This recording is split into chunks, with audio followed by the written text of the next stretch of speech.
So I want to talk on the topic of procrastination, knowing that you need to do something or should do something, but you're not doing it, or that you know the right thing to do, but you're not acting on it type of thing. Now, I don't believe in people saying that there's the right, like they know the right way to do something, but they're just not doing it, because if it was the right thing to do, you would be doing it. So I guess it comes down to getting realistic with yourself. And another thing that I see happens with procrastination is that people don't actually set parameters on what it is that they want to achieve. Like, for example, something that has helped me show up to what I need to do that I find incredibly hard at the moment is showing up to my aerobic cardio sessions. But I do it because I told myself I am going to do it on Monday, Wednesday, and Thursday. I am going to do it after I train.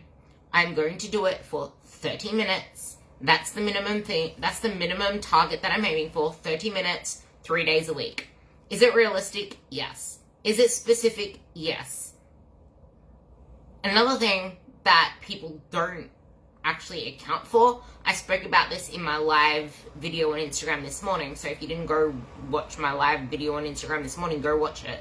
But it's because when people start out with a goal, with an intention to do something, it's usually coming from hating their body or wanting to just lose weight, or something that is just based on numbers, something that's just external, something that doesn't dig deep enough. And if that is all you're going for, like, I'm just gonna slave away on the treadmill and burn calories, I could easily, like, that is not something that's gonna be rewarding long term. That is not the goal of why I'm doing it. Like, I train to, like, to me, what, like, I can't even imagine what not having a fit, healthy body would be like. Like, if I have more than a couple of days where I'm living the typical life of most people, eating like shit and not actually putting myself first and working, like, training and putting myself first, I can't even imagine the other side yet. So many people are living in that other element where they find it so hard to commit to this lifestyle. But it's like, you don't know how good you feel until you actually feel good. To me, training for strength makes me feel strong. It makes everything else in my life that much easier, because things aren't as, like, I have a lot more energy throughout the day. I feel stronger in everything that I do. I have a lot more confidence in everything that I do. I'm able to show up to the world better. I'm able to show up to relationships better, because I know that I'm putting myself first and looking after my body. My body is healthy. It's full of energy. I'm feeding it with the right foods. I don't have a really crappy digestive system. I'm, like, confidence comes from putting yourself first and doing what you said you're going to do.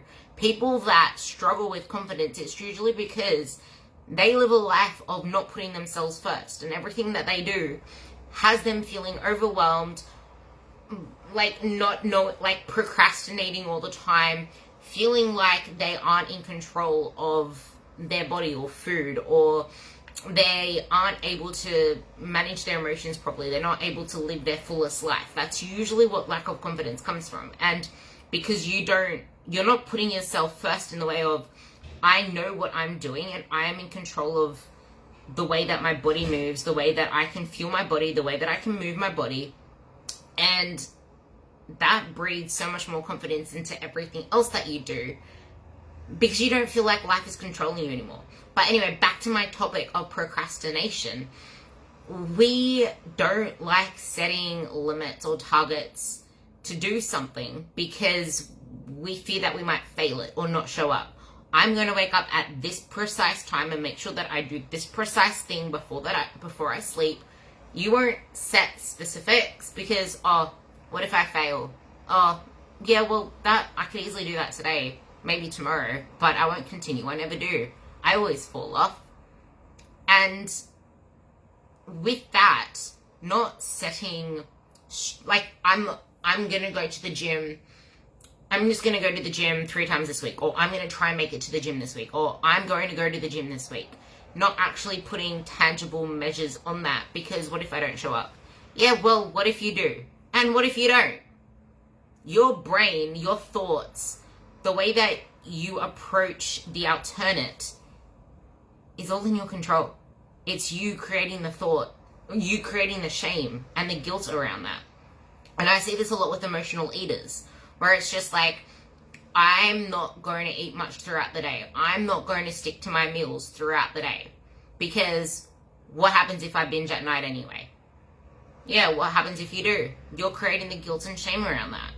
Because if you don't allow yourself to actually start creating a structure for yourself throughout the day and show yourself that you can do this throughout the day, what if you don't?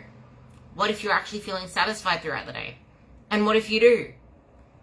You create the meaning around what failure means to you. And if that's how you're seeing it, as a black and white thing, as I'm guilty for this, I feel like shit for doing this, then what are you saying about effort? You're saying that your effort to actually become better isn't worth it? Because I always say celebrate the effort. And if there is some element that you're struggling with in your life, you need to actually go through it to get beyond it. You can't get beyond shame, beyond guilt, beyond the fear of failure, beyond the shame of not feeling good enough, unless you're actually working through that emotion. You need to actually work through the emotions instead of just avoiding it. And we tend to avoid things because it's easier. It's the common pathway that we usually do. Okay, I don't want to work on this hard task, so I'm going to go do something that I'm better at, like putting more on my plate, like cleaning the house, like doing more stuff versus working through what it is that you need to do to get beyond that stuck point. And failures are feedback. Everything is feedback. If it's something like,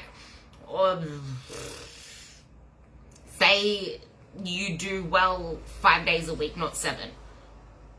The 5 days a week versus 7 can create shame and guilt, and instead of being something that you use as data for what could I have done better on those 2 days, you spend too much time focusing on everything that you did wrong, that it's a cycle that keeps repeating itself. And one last thing that I want to leave off with here is, it's not just, oh, I slipped up with food, getting back on track. Because that's bullshit as well. It really is. You can't just pick yourself up and forget it ever happened. That's stupid. Because what's going to happen next time? And then the next time.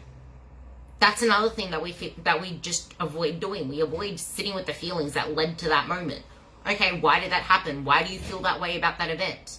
You need to dig into the emotions of not only why you did that thing that you didn't want to do and how you could have avoided it next time, but what are the thoughts that you have around your activities there? What are you saying this means about you?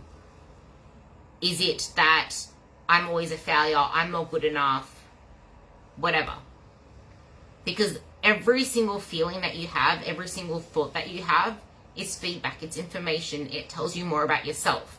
And the more that you can get comfortable with not being perfect, with fucking up, with just not being 100%, because you're never going to be 100%. Stop trying to be 100%. The goal should be to be 90%. 90% is a perfect place to aim for, because it gets rid of that unrealistic expectation that stops people from even acting on things that they know they need to do. And that is why people do not set tangible goals. That's why people don't set stepping stones on the way to the person that they want to become, because the stepping stones seem way too high up, because you're afraid of failing. And when you're afraid of failing, anything seems difficult, because anything different than what you're doing right now is kind of going to be uncomfortable, because it's different from what you're doing. Like, this is such a stupid example, but I will always, to get to the breakfast that I have now, that was my biggest struggle in the world, because I have a routine of wake up, eat the same breakfast. And it's a routine that I ingrained for so long in my life that it took me so long to change that. And it's like, I sleep with all good intentions of changing my breakfast. And then I wake up and I just go to the same patterns because it makes me feel good. It takes out the thought process. And this is another thing that comes, I've already changed it to what I like it now because it wasn't really something I wanted before, but it's the fact that habits are hard to break, and it's always going to be hard. It's always going to be difficult. You're always going to fail more than once because you're a human, and you can be good at it for a couple of weeks and then still find resistance, still find your friction later on. I liken it to friction and the weather. When the weather changes, your hair looks like shit because you know how the weather changes and you get like that friction hair. That's like you and your habits. You can't control the weather. And you will face friction. But how are you going to respond to it? Oh, now look at my hair. I'm a freaking disaster. I'm a mess. I'm a bad person because my hair's all fuzzy. You can't control that shit. But you can control your reaction to it. And that is what matters. Oh, big whoop. Cool. I'll deal with it for now. And when I get a chance, I'll get some hair gel. I don't even know if hair gel still exists. Hair gel. Yeah, it does. Of course it does. There we go. Get some hair gel, whack it in my hair, and it's fine. I'd rather go with hairspray. There's another one. You can use hair gel or hairspray. You have options. Put the hairspray in. Oh, that didn't work. Next time I'm going to use the hair gel. See? The amount of analogies that you can come up with life in itself. Because life is just full of shit that you cannot control. But we let it control us so much. Why would you let something control you that you have literally no control over? You just don't. Like, the last two posts that I put up on, like, there's part 1 and part 2 on why you're stuck. And we live so much in the moment and dwell on the past as we either ignore the past and avoid the feelings, or we're focused so much on everything that we're not and all the future stuff. We're living in the future or living too far in the past that we don't actually figure out where we are right now and actually calibrate where we are right now. We just went through 2 years of torture. And by that I mean lockdown. And whatever we had as our coping strategies before then had to shift through lockdown. And like, sometimes we don't even recognize what our body shifts to. It's almost like when you have an injury. For example, I'm just going to say I injure my lat because I did this once. I injure my lat and then I become so cognizant of the fact that my lat is in pain. And because all I can focus on is, oh my God, I have a lat pain and I'm shit, blah, blah, blah. Now my training sucks, blah, blah, blah. I don't realize that in that sense, my body's doing like compensation mechanisms to avoid that pain because the body always moves to avoid pain. And in doing that, I started creating issues elsewhere in my body because I started overusing other muscles. And that's the same with us and how we deal with life. We have one coping mechanism, and then because we're trying to avoid feeling that so much or move to feeling a little bit more safe or whatever it is, other coping mechanisms come in that we're not even conscious of.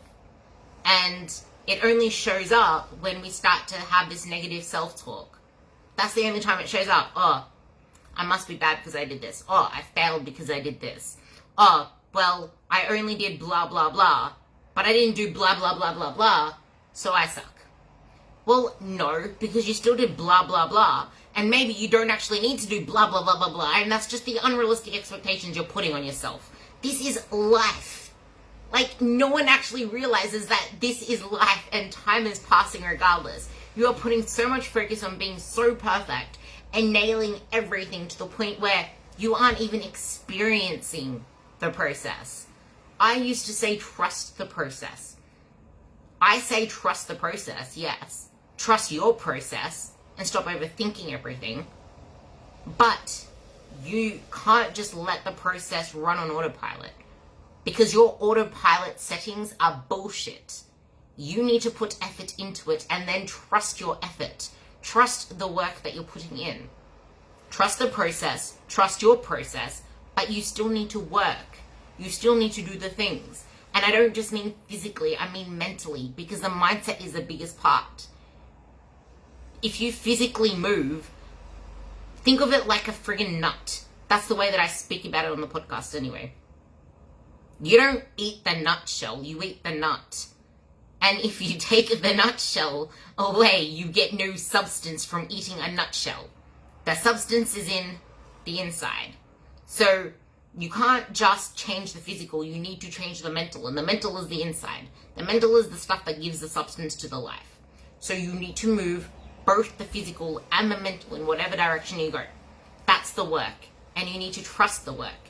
Because you can't just say that you committed to whatever it is that you're doing if you're physically doing the things but you're mentally not doing the things. I said this to two of my girls in the group because one of them said that I don't get it because I'm not in a fat loss phase, but I'm actually getting leaner. And another one said that she's getting leaner on 400 more calories. And that's like, yeah, because you trusted in the process. You went all in on the process. So your mindset is actually putting in a lot more effort now than it did ever before. So that's just the way that you're responding to it. Like your maintenance has now become a deficit kind of thing, which I actually intended for them because I knew that that would ideally put them into slight of a deficit. And this is how amazing the body is. Like the body, you, everything is dynamic. Like biology is biology, science is science, yes. But it's not in a vacuum. We don't live in a lab. We're not in some controlled settings. Things are always going to influence everything. Your metabolism isn't like a switch.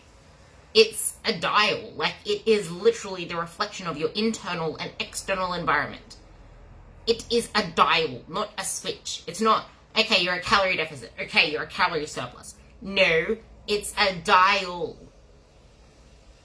And it's impacted by everything. It's not like, okay, this is you. We're on this switch for this period of time. No, you'll move like this a few times and maybe like this. And it's just, you need to learn to experience everything you're going through and use things as data and not be so harsh on yourself in that process.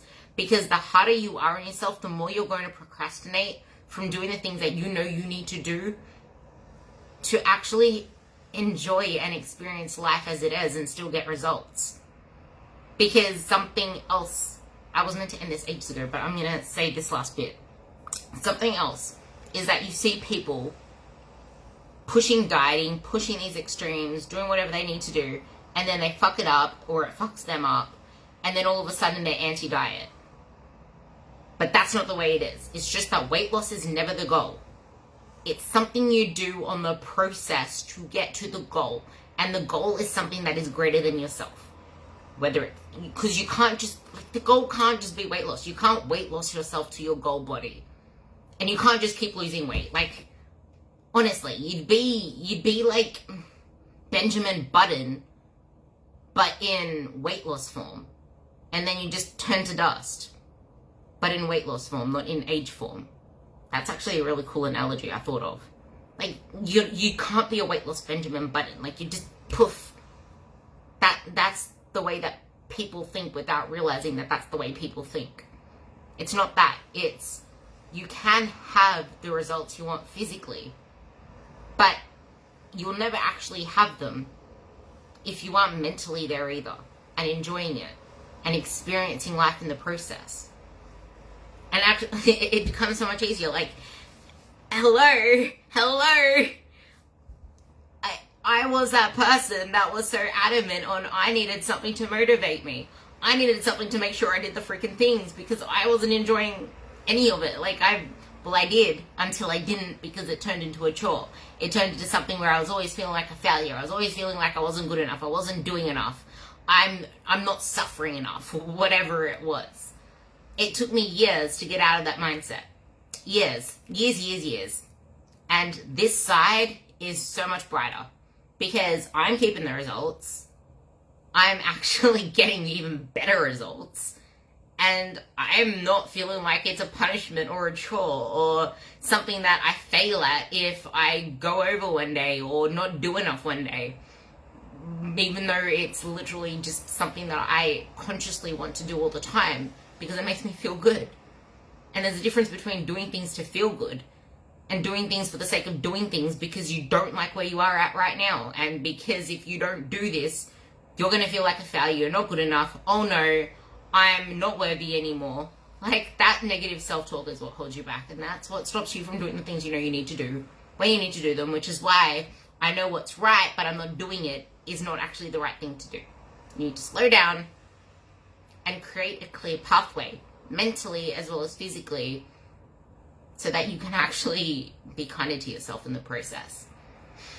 I hope that ramble made sense, but I just really wanted to do it in a video because I could not put it into words.